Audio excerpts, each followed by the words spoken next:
car in my trunk is raw. In the rear view mirror is the motherfucking law. Got two choices, y'all. Pull over the car or bounce on the devil, put the pedal to the floor. And I ain't tryna see no how we chase with Jay. Plus I got a few dollars, I can fight the case. So I pull over to the side of the road. I heard, son, do you know what I'm stopping you for? Cause I'm young and I'm black and my hat's still low. Do I look like a mind reader, sir? I don't know. Am I under arrest and shit? I guess some more. Well, you was doing 55 and a 54. License and registration and step out of the car. You carrying a weapon on you, know a lot of you are. I ain't stepping out of shit on my paper legit. Well, do you mind if I look around the car a little bit? Well, my glove compartment is locked, so it's the trunk in the back. And I know my rights, so you gon' need a warrant for that.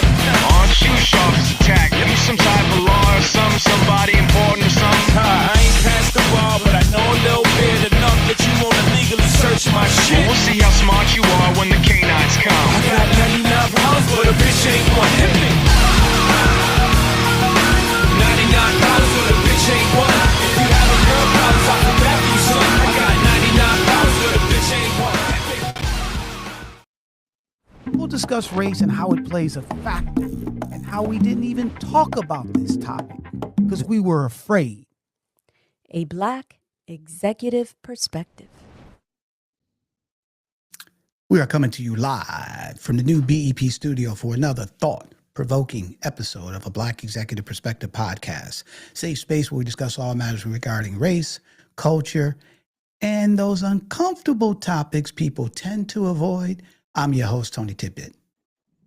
And I'm your co-host, Chris P. Reed. And we're here to tackle the real, the raw, and the often uncomfortable truths shaping our world. No fluff, no filters, just bold conversations on the issues that matter, from power to politics to culture and corporate America.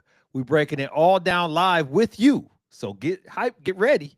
Without holding anything back, let's get into it. Buddy, we're definitely going to into it. And just for everybody here, Chris and I are going to confront two faces of inequality: the Sonia Massey murder trial and America's persistent gender gap, exposing how justice and pay systems alike keep failing women, especially Black women.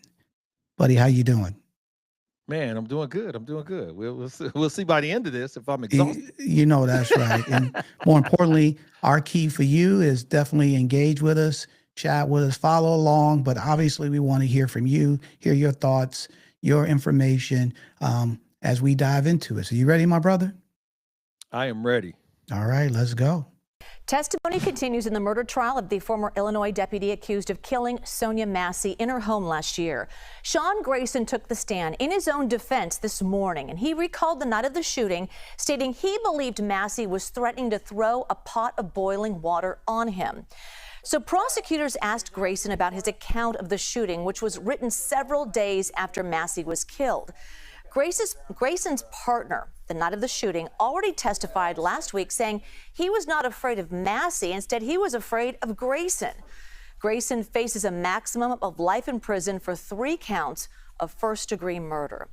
Anna Schechter, senior coordinating producer with CBS News Crime and Public Safety Unit, joining us live now. Anna, how shocking was it that Grayson actually took the stand? Well, I was really surprised this morning. We thought maybe he might, just to give his state of mind, but then boom, 9:05 a.m., he sat in that chair, and we were all, who have been following this case so closely, just really shocked. Wow, Sean Grayson himself is on the stand right now testifying after all of these witnesses have been explaining that Sonia Massey was actually not a threat. So this was a very big moment for those of us who have been following this case now for more than a year. So Grayson said he used his gun rather than a taser because it would have been ineffective during the incident. So a use of force expert also testified that Grayson's decision was justified. So talk about that part of the testimony. Sure, it's a great question because this was actually new information. We know from the reports filed right after, or in the month after this event, that he said he felt threatened by that boiling pot of water. But we never knew he was even considering or thought about potentially using a taser instead of a gun. He was asked this question on the stand today, and he said that he was worried that a taser wouldn't work because a taser has to go through clothing and actually clutch onto the skin, essentially. That's how it works. And that he says that he actually took the time to think that through and realized a taser wouldn't work and instead used a gun. So we'll see how a jury reacts to that, if they believe that. But that jumped out at me today because I've never seen any discussion of a taser being used. But yes, you're absolutely right that the defense did call a use of force expert to the stand who said that Grayson was acting in self-defense and de-escalating the situation by firing that firearm because of that pot of boiling water. That was his take, and the defense is leaning heavily into that. That is essentially their entire defense. Anna Schechter. Anna, thank you. Let me jump this off, please, posthumously, because I am from Peoria County and it's being tried in Peoria County. So I kind of know the mentality of the people who live there and will be trying this man. The one thing I will say for sure is that I've watched Law and Order my whole life. It's been on my whole life, right? It's been on for 77 years.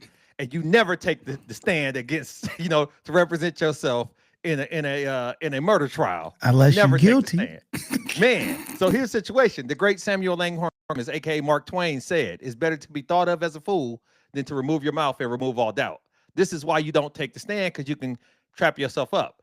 The idea that he said he was thinking about using a taser, but chose not to because police are only trained to tase naked individuals. You know what I'm saying? He said he thought the taser wouldn't work through clothes. Therefore, the person would have then had to have been naked or unclothed in order for the taser to be effective. And come on, man. Come on, Tony. It's crazy. But then let me say this one last thing. I am in a state of reflective pride or enthusiasm that his partner didn't follow what we've known as the blue code or whatever the case may be, and was on the side of justice at this point and on the side of facts and what made sense, as opposed to just riding out with anything. Because as he said, I was more afraid of, dude, I have a gun and I'm afraid of guy. So imagine this feeble, small, demure black woman and how she had to feel even in her own home. Go ahead with it. Buddy, so here's the thing, man. And again, so we know the game, right? When a cop shoots somebody, and they are on trial, the first thing they go to is, I was in fear of my life. Okay. That's automatic, right? And so, number one, anything this dude says, we know is all BS. Okay. So let's back up for a second. Let's go over the facts. So everybody knows this is not just because some people may not be aware of this trial, right? So look, back on July 6, 2024, Sonya Massey called the police, right, about a suspected prowler at her home. Okay. So she called them to come and help her. Okay. Let's be clear here. Okay.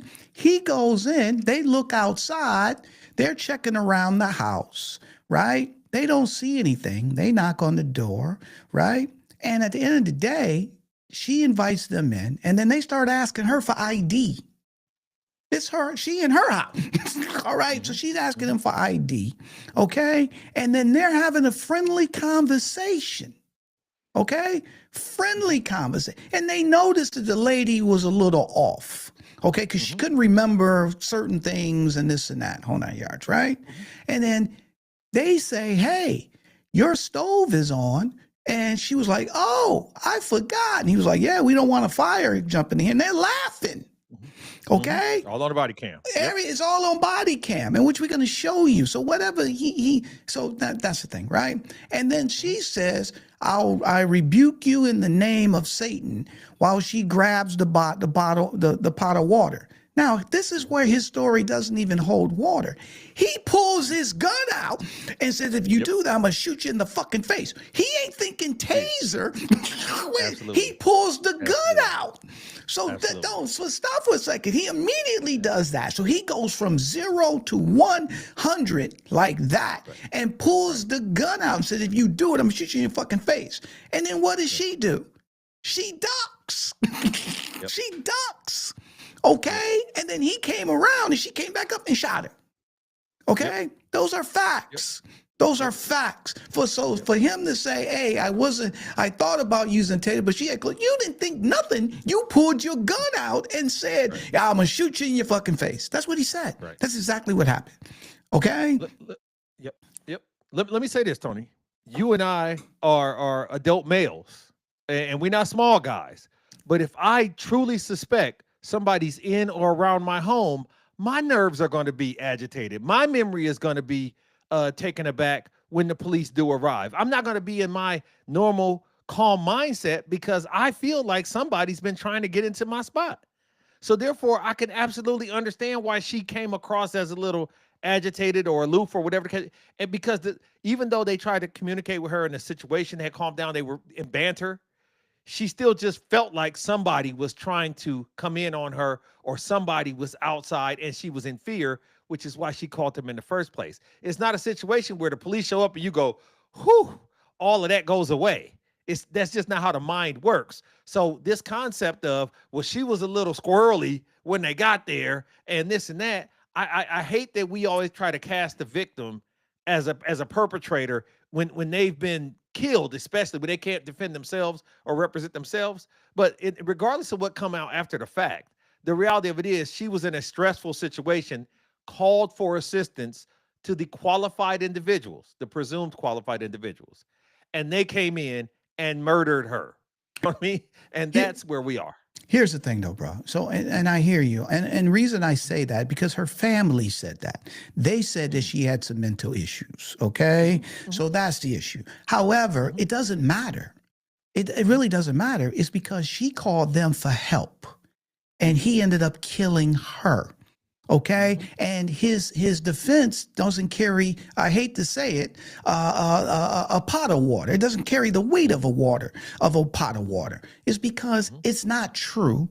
And number two, to your point, when you first kicked off, the partner stated that he didn't feel that they were in any type of threat. This dude, and all you gotta do is look at his record, okay? So this ain't a one-off. This dude has a record of being reckless and doing this type stuff. And to be honest, this dude was 6'3", 6'4", 6'5", and this woman is what, 5'1", 5'2", maybe 100 pounds, maybe?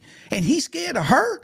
And a pot of what? You stop. I mean, stop. That makes no sense. And we've seen people wrestle people down with or pepper spray or do everything to de-escalate a situation. And I don't even think the situation was needed to be. It wasn't even de-escalate, right? It didn't even need that. It was. Tony, we seen a good woman shoot up the police station. Buddy, flat shoot up the police station with the cops there, right? And they use a taser. They tasered her through clothes. And she was clothed. And she was clothed. Buddy, it's just if this dude, here's the thing. And here's the thing. Look, don't take our word for it. Here, let me just share this real quick with you. The body cam video, right? And so you can see for yourself. I don't know where my ID is. You had in that stack right there, maybe? Okay. 1 second. Check on her. Let me get this. No, we don't need a fire. So you see how calm it is, right? And he said, oh, the stove is on. My man said, we don't need a fire. Fire while we're here. Right.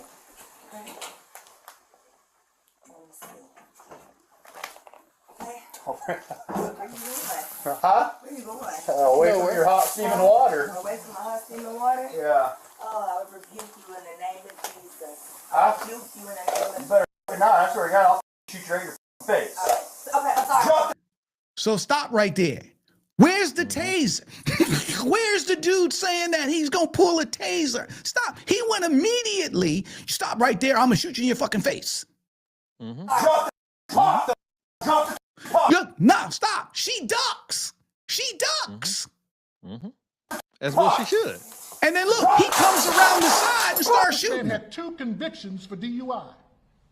He had a conviction for driving under the influence. And he was a member of law enforcement? My Lord. What an embarrassment. What an embarrassment to this country, to this county. And that was her father.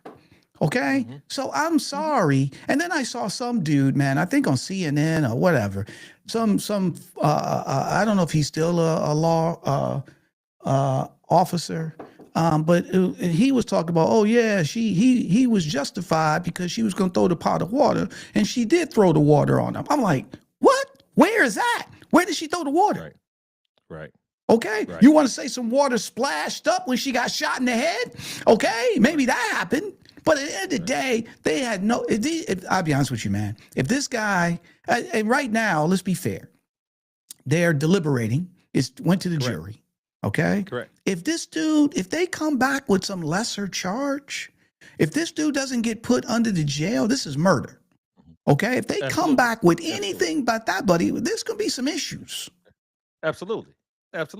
But it's, unfortunately, we've seen instances where we thought it was slam dunks and it came back and we were like, oh, I didn't understand the law in the way I thought I did previously. The fact is, it was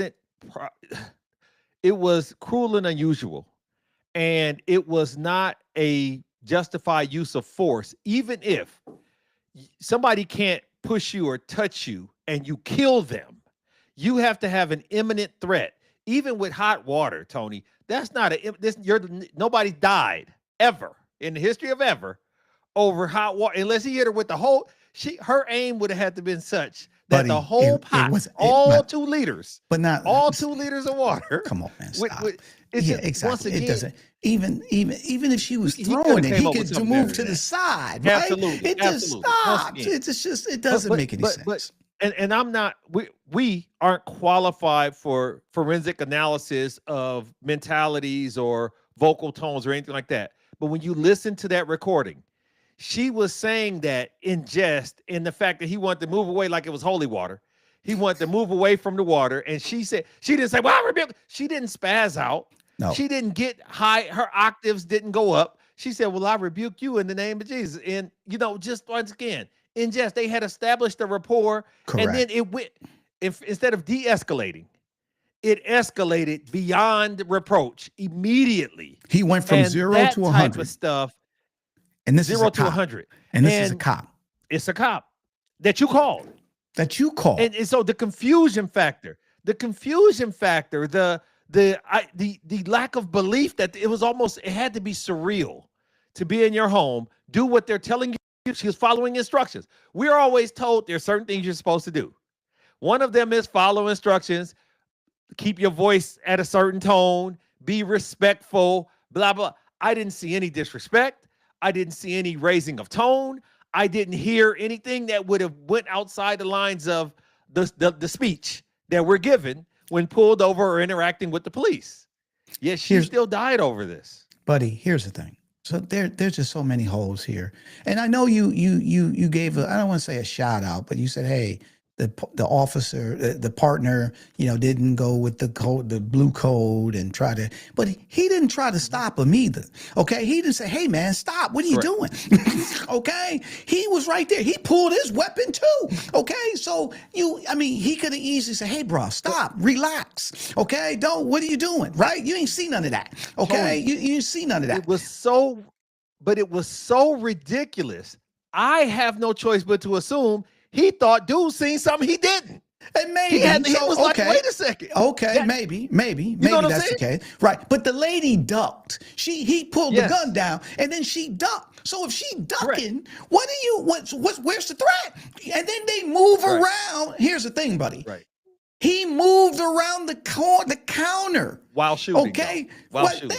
Buddy, so he was trying to kill her. That's my point. He was trying to kill her. Yes, he was trying to kill her for sure. If it was a threat, she ducked. He could have backed out the spot if he was really scared. Absolutely. He could have backed out. He went around the corner and shot her. Super aggressor. Buddy, Absolutely. I don't want to hear no excuses. I don't want to hear nothing else.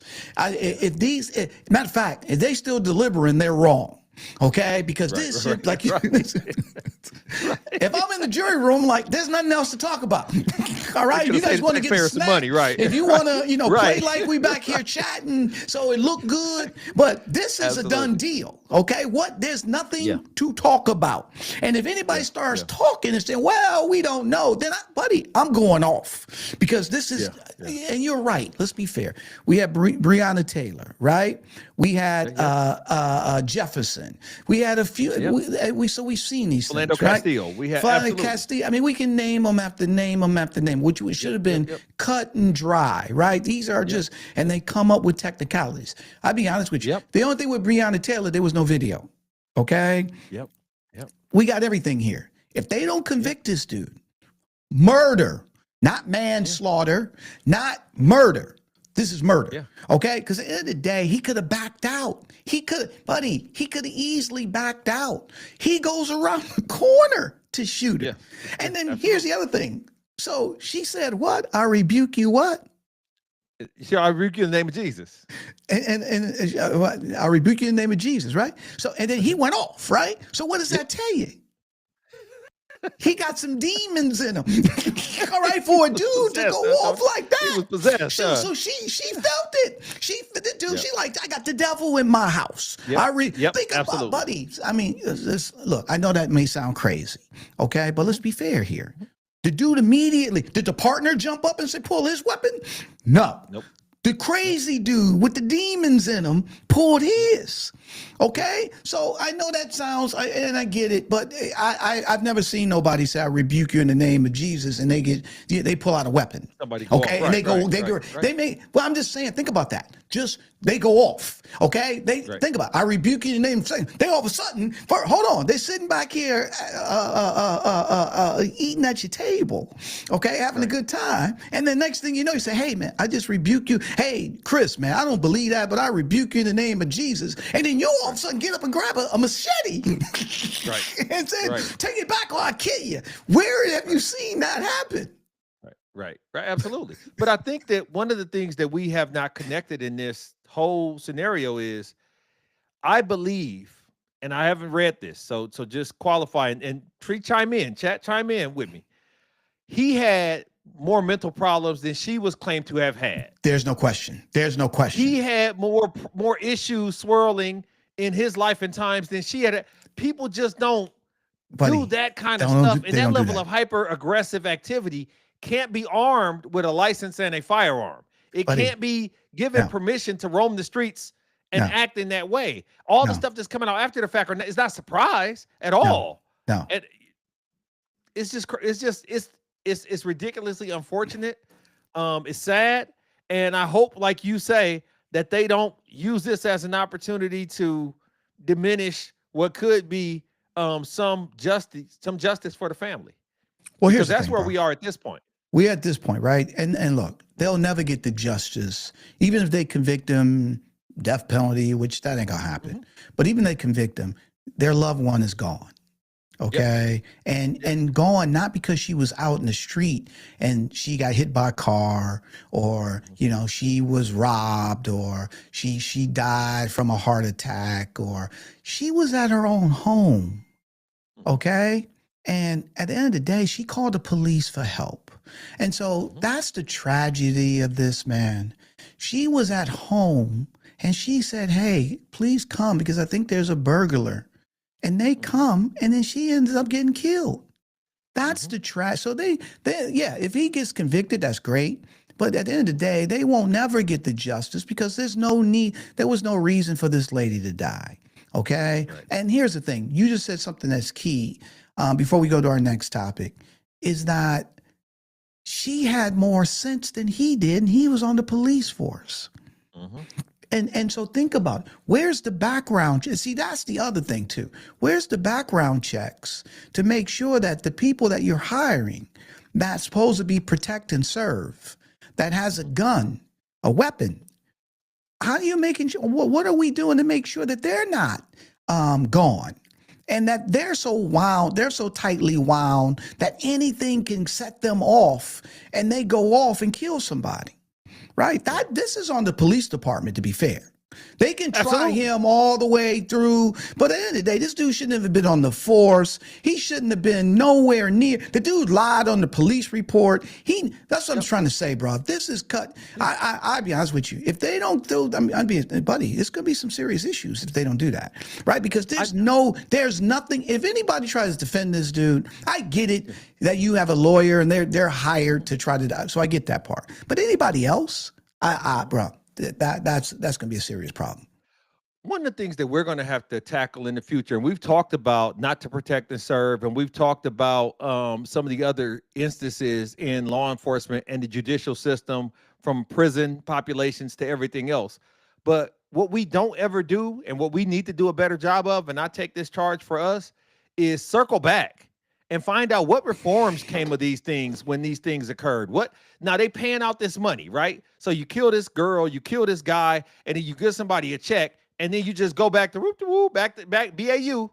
And we need to really start digging into what systems, trainings, reforms are put in place to try to prevent the demonization of Black and brown people. Because this idea of I would have wanted to understand, get away from the water. Why were you afraid? You can't tell me your fear of hot water led you to take a whole life with multiple gunshots. You know what I mean? It just doesn't, the dots don't connect. And we took a jump from here to there too easily with someone who was, once again, authorized to carry a firearm and had the option. I never even thought about the option of the taser. I promise I didn't, because I'm so used to people just getting shot and killed. Had the option of the taser and actively, in his words, actively chose not to use option A. Right.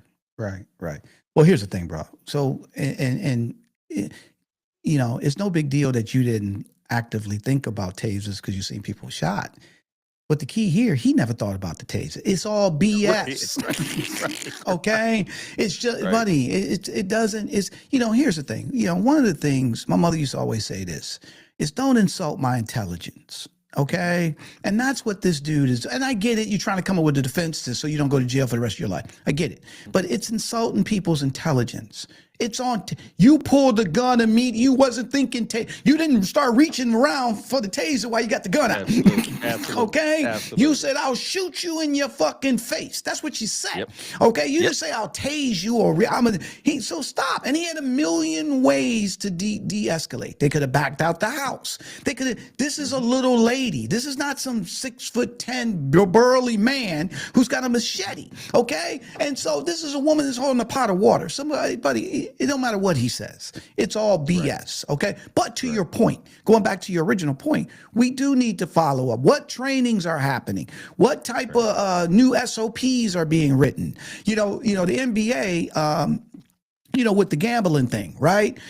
With Chauncey and Rozier, So the NBA, Adam Silver immediately saying, "Hey, we got to change our policies. We're going to immediately huddle up, and because we can't have this. We can't have people thinking that these prop bets and stuff like that tarnish it. We can't have it. So they immediately are going into fix mode, all right? Because they can't have it. So that's what the police departments and stuff need to be going to as well. Is immediate, like, we can't have this. We have to have the police department and the community partnering together, okay? And we can't have madmen or mad women part of our ranks that just go off and they're killing people who call them, who calls them for help. Yep. That's the issue. Okay. And so, we're going to definitely do a follow up on this, my brother, because, and not just this, just in general. Okay.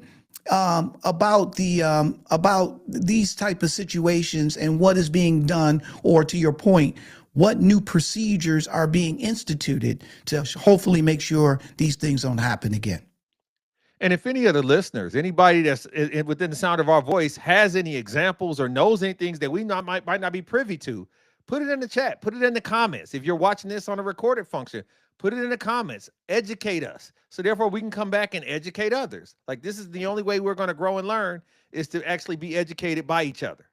Absolutely, absolutely. And now, what's interesting though, bro, we talked about Sonia Massey, um, how a black woman didn't get treated the way she should have been treated, based on from the police for calling for help, right? And now and not just now, we've also seen how women in general are not being treated fairly when it comes to compensation, income, and stuff to that nature. Absolutely. Now to the US. Some figures have revealed the gender pay gap between women and men, after decades of shrinking, is now instead increasing. The pay gap being a metric of how much more money men earn than women. New data released by the US Census Bureau shows that it's widened for the second consecutive year in 2024. Women working full-time earned a median salary equivalent to 81% of what their male counterparts earned. This represents a 2% decline compared with 2023, which itself was already down from the previous year.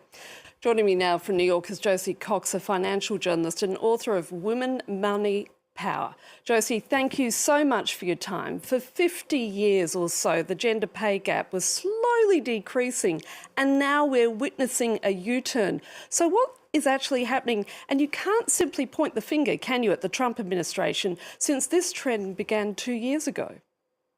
There are really three things that are really important to understand here. Three factors that have been underpinning this gender pay gap for all this time. One is the motherhood penalty. So the extent to which women are still far more likely in this country to take a leave of absence from the paid labor market when they have a baby, to maybe shift careers as well and go into part-time work. The second thing is what economists call occupational segregation. And that's really just a fancy way of saying that women still tend to be overrepresented in jobs that are less well paying, where wage growth is perhaps lower than in other jobs. The final factor, and this one is where it gets interesting, is unconscious bias and conscious bias. So even when women and men hold exactly the same jobs, there is still a tendency for women to get promoted less frequently than men, to get pay rises less frequently than men. So we're going to stick to the subject and speak about women. But obviously, if you, in your mind, want to include minorities of any kind in this, it would buddy, be applicable. we go into that too. We definitely go into that. But the reality of it is, and I hate to put this on anybody who's never heard this before, there is a belief that we should just be happy to have a job. Women should just be happy to be there. They should be happy. Let me just break this down so that for people can understand the clarity in which I'm expressing this. When they say pay gap, what they mean is same age, same education, same title. You have a boy and a girl, and the boy makes $1 and the girl makes 81 cents for the same production.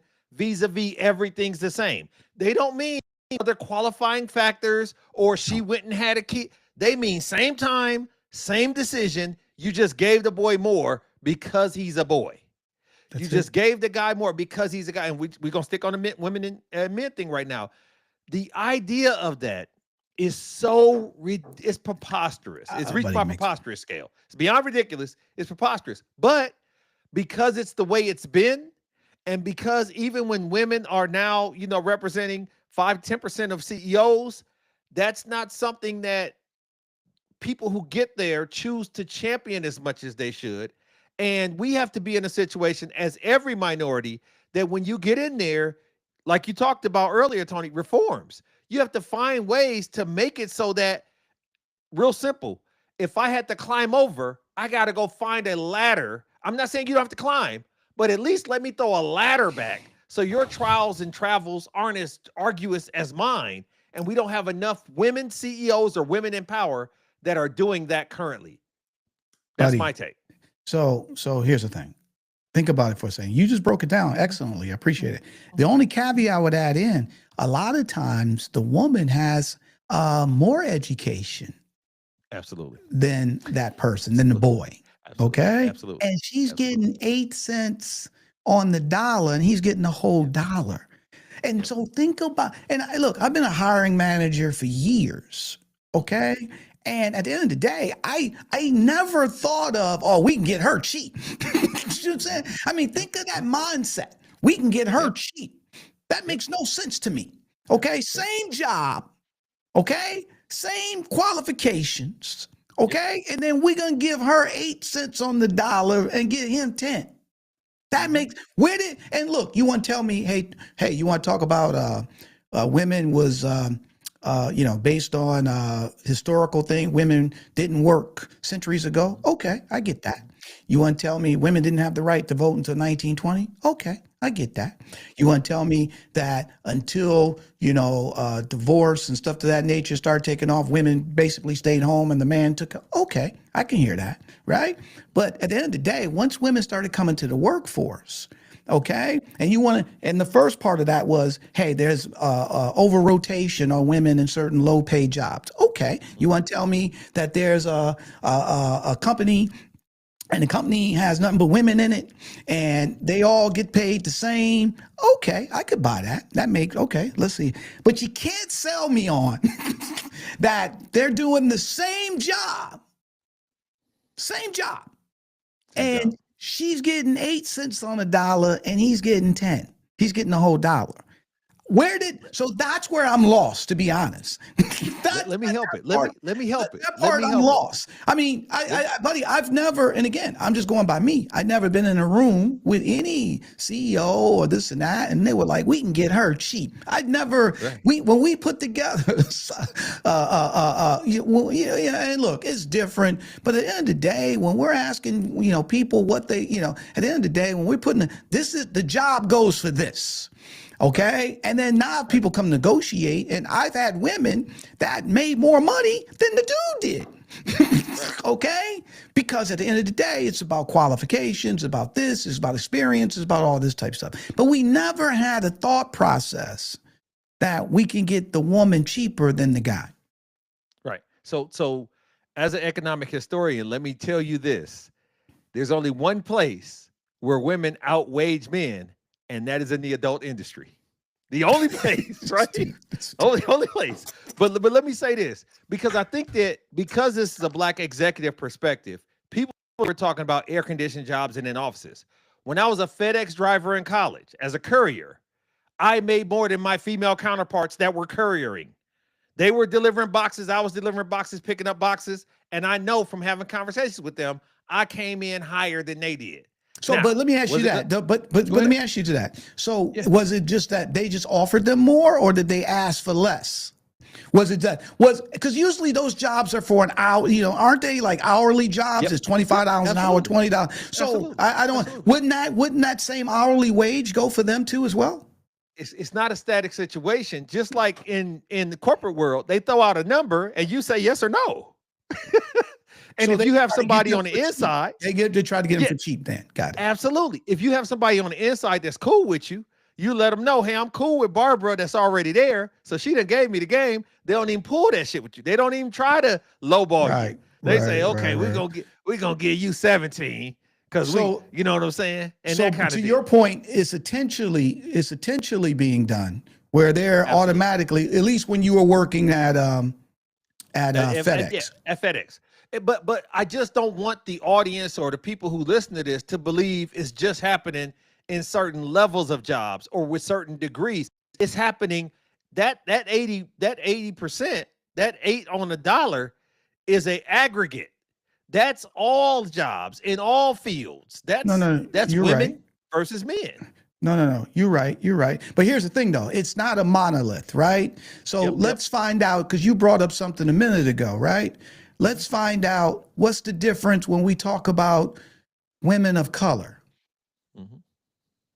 And the pay gap is even larger when you take into account race. Black women making 65 cents and Latinos only 58 cents for every dollar that white men earned last year. Yes, absolutely. I think it's such a good point to make. We can't really treat women as a sort of monolithic group because, as you say, the lived experience of white women tends to be very different to the lived experience of women of color, of Latinas. Again, this is where occupational segregation comes into the equation. We have an overrepresentation of women of color, of Latina women in the types of jobs that are less secure, where pay raises are not as frequent. What's also interesting to note here is that since the new Trump administration came into office, now, of course, this is not captured in the 2024 data, but since they came into office, we've seen things like severe federal job cuts. And again, the types of people who are affected by those federal job cuts are predominantly women of color, and Latina women as well. So the irony in this, Tony, is you have a pride of lions. And I heard a guy say this years ago, and I was young, and this is before I knew about Les. And he talked about the fact that the male, the male lion doesn't do the hunting, but he gets all the glory. Correct. He gets all the glory on top of the rock. He protects the pride. And that's what he felt like the white male did in corporate society or in corporate situation. He represented the company and he represented the image of the brand of the entity, and he was the male lion. And so the others were like the lionesses. They went out and did all the dirty work and hunted and got their hands dirty and had to worry and things of that nature, while he was the figurehead. And that's what he was supposed to be. It was manifest destiny, Tony. He was supposed to be sitting up there like that. And Who told you this? This is a cat, man. Golly, it was probably 20-some years ago, man. He was dead serious, though. So, and in that, which is true with the lions, right? Is that the male, they don't hunt. The women hunt, right? But when they bring back the food, the men eat first. Absolutely. All right. Most. First and most. The most, right? Yeah. Well, that was how he made himself feel good about it. Here's the thing, though, bro. Black women, 65 cents on the dollar. Latino women, 54 cents on the dollar. So think about that for a second. How do we even, I'm just, and again, man, we're bringing this up and we're going to dive in deeper on this. And maybe we got to bring somebody on that can speak a little bit more about this. But at the end of the day, how do you, and again, we're look, I'm limited based on the industry. I've been in the advertising industry for 30 years, right? So I'm going based on that, right? At the end of the day, we hire people, we have a salary, and at the end of the day, we have a salary range that we want to hire people for this job. We find somebody that's qualified, men, women, black, white, whatever. And it doesn't matter what their gender is. The salary range is the salary range, right? Now, you may get people who may come in and negotiate, okay, and say, hey, based on this and that, I want a little bit more and this and that. And I've seen that on both sides. I've seen guys come in and say, hey, I want blah, blah, blah. And then I've seen women come in and say, hey, I want blah, blah, blah. And in both of those instances, there's times like, it don't matter what you want. This is a salary. We can't go any higher. And either you take it or you leave it, right? But it wasn't like, oh, we can get her cheap. Or let's find a black woman so we can get her 6 cents on the dollar or 7 cents on the dollar. Let's find a line. I've never been a part of something like that, but evidently it's real if they have the numbers and the data that backs it up. And again, I just don't. For the same job, I don't get it, bro. I'm really befuddled by this. Well, that's why they call it systemic, Tony. They take the worry away from you as the decision maker to have to discriminate. The system does it for you. You know what I'm saying? The system will discriminate on your behalf. And the fact is, by percentage of diaspora, black women are the most educated by percentage. Educated. The most educated, the highest educated. Educated. Yet we just found out it's 65. 65. Now, so the math ain't mathing. The math ain't mathing, but here's the thing though, right? And again, this go for anybody. So I was just about to say something, but I thought about it just that fast. So at the end of the day, a lot of times people don't ask for what they're worth. Okay. And so, but that can be anybody. That's just not women. That could be men. That could be anybody, right? So I just don't understand. It's driving me crazy. So they're saying here, a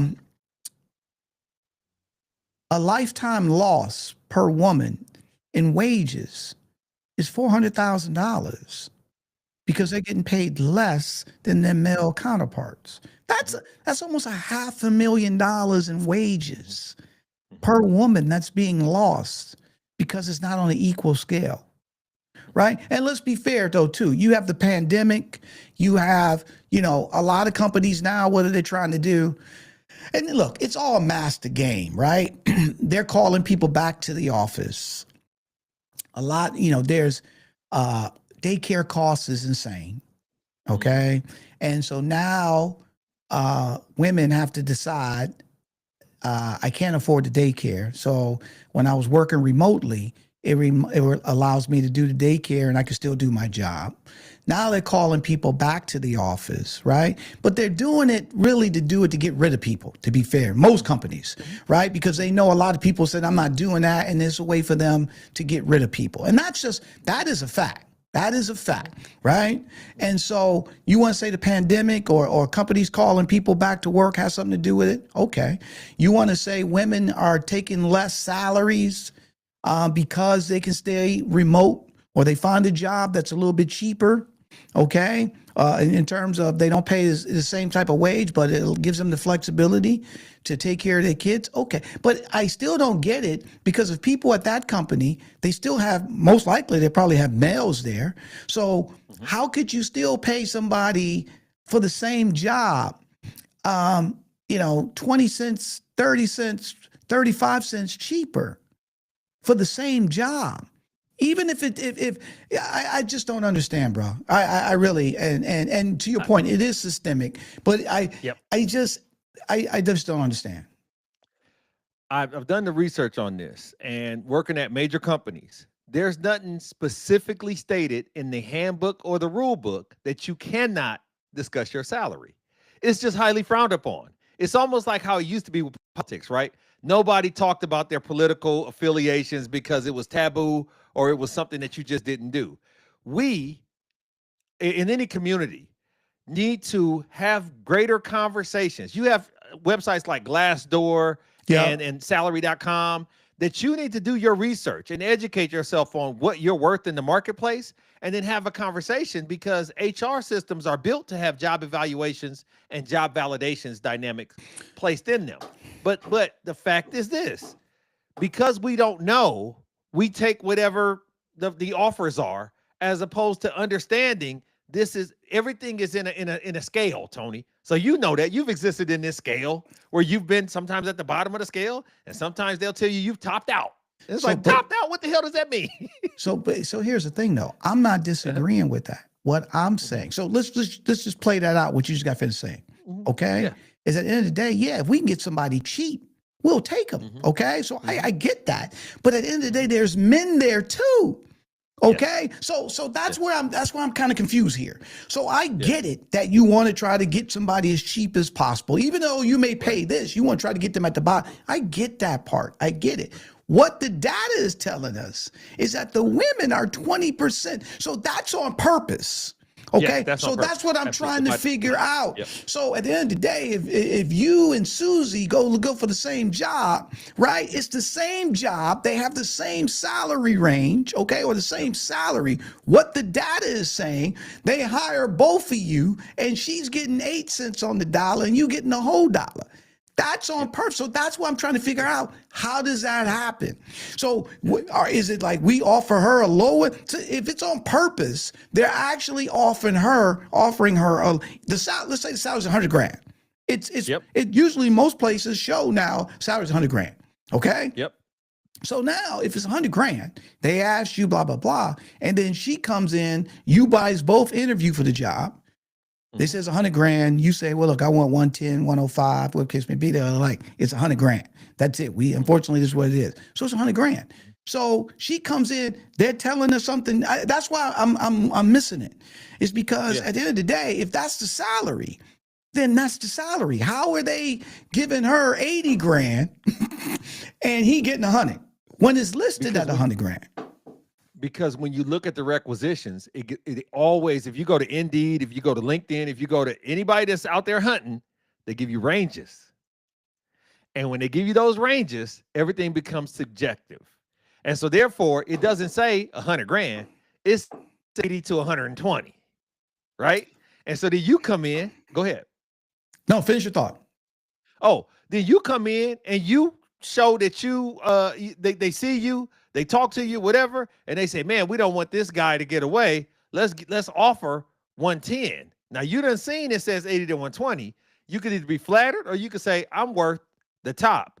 Studies have shown psychologically that women aren't as aggressive in that fashion, and they want to be more, calm and receptive. And so you offer her, it says 80 to 120, you offer her 85, and she says, okay. Now you hired two people. One dude took 115 because he felt like, well, I ain't gonna try to hurt you. And she took 85 because at least you offered her something. So and that's just the nature of things. But then that's on the person who took the role, who took the offer. Correct. Right. So that means Correct. That Nancy should have said, no, I want 100. Right. That's correct. So some of this, what I'm hearing from you is some of this is being more aggressive in terms of asking for the full nut. That's what I'm hearing. Understanding what to ask for. It's a study has been done, and this is not in every situation. But go ahead, bro. I'm not in every situation. Right. But what happens is, and this is a study. I could produce it later and put it in the comments for the folks. But basically, they did a study and said if you have a job and it has 10 qualifications for that job, if a guy sees 3 of them, he's like, "Oh, that's my job." A woman feels like it has to be all 10. Yeah, she got to be 10 for 10 in order to jump into that role. And instead of getting in and figuring it out and saying that level of gumption, that level of audacity, that level of arrogance, women just don't have it as frequently as men do. And then I'll finish by saying this, Tony. Unfortunately, and you know this from being in the corporate sphere, when you get to a certain echelon of employment, women are seen in 2 categories: over aggressive or over passive. They either pushovers or she's trying to prove something. And we don't allow for enough grace period for them to just be human beings in the middle. Now, a guy can be incompetent, a drunk, a womanizer. He could be whatever. He can never be over aggressive. He can never be over aggressive. Unless you a black dude. Exactly. And then you bitter brother. And then you bitter brother. You mad. You black man. You mad. You black brother. Angry black man. Absolutely. You try to compensate for apartheid. So, but we have to chip away at those thought processes, and we have to chip away at those reputations, because as you talked about in an episode we did before, a reputation is like a grade point average. It is very hard to change. And unfortunately, the reputation of women in the workplace is they still 100 years later should be happy to be here. Rosie the Riveter was damn near 100 years ago. I shouldn't be happy to be here. I earned this through trials, tribulations, and education, just like you did. But that's where we are. Well, and that's where it started, to be fair, because we could pay Rosie the Riveter, $10 an hour versus paying the dude $40 an hour. And let's be fair, this is nothing. You ever see movie Glory? Remember Glory? Yeah, with Denzel. Remember with Denzel and them. And remember when they were they were supposed to get their paychecks, and the dude, the colonel said, "We just found out that typically a soldier would get $10 a month, but since you're a colored regiment, you getting $5 a month." Right? So it ain't, we get it, right? We get it. But and here's the other thing too, we didn't say before we close. A lot of this also has to do with promotions and raises as well. Absolutely. Okay. So it's not that just they come in low. They may even come in on an equal playing field. But when it comes to promotion and raises, they may not be getting the same wages, the same promotion or increase in wages as their male counterparts, which also contributes to the gender pay gap. However, we're going to dive more into this. So trust me, this is something we want to get, really make sure people are aware. This was in the Wall Street Journal. Chris and I read it. We got to talk about this. I have daughters, I have a wife. I want to make sure that they're getting paid what they're supposed to get paid. If they're gonna bring it every day and run circles around some dudes, they better get the same, not the same, more money. And look, to your point, a lot of it too is being confident enough to ask for, this is what I deserve, right? And then making sure that they follow through as they continue to move up the corporate ladder and stuff to that nature. Absolutely, 100%. And I think it was a great topic. I think it was too, my brother. Well, we want to thank you guys for tuning in this week, and absolutely make sure you stay engaged and make sure you give the comments and give us some commentary on your experiences on things like that, because this is how we grow and learn together. So before we get out of here, we want to remind you, check out Need to Know with Nsinga. Don't miss this week's episode of Need to Know with Dr. Nsinga Burton. A Black Executive Perspective podcast presents Dr. Burton each week to talk about timely and crucial topics that shape our community and our world. She is a fireball and a pleasure. You definitely don't want to miss it. Check her out.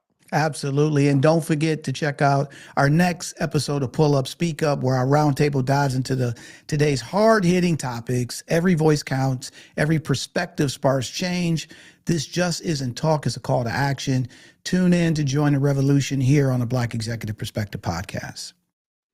And then we always like to close out with reminding you to incorporate LESS, less.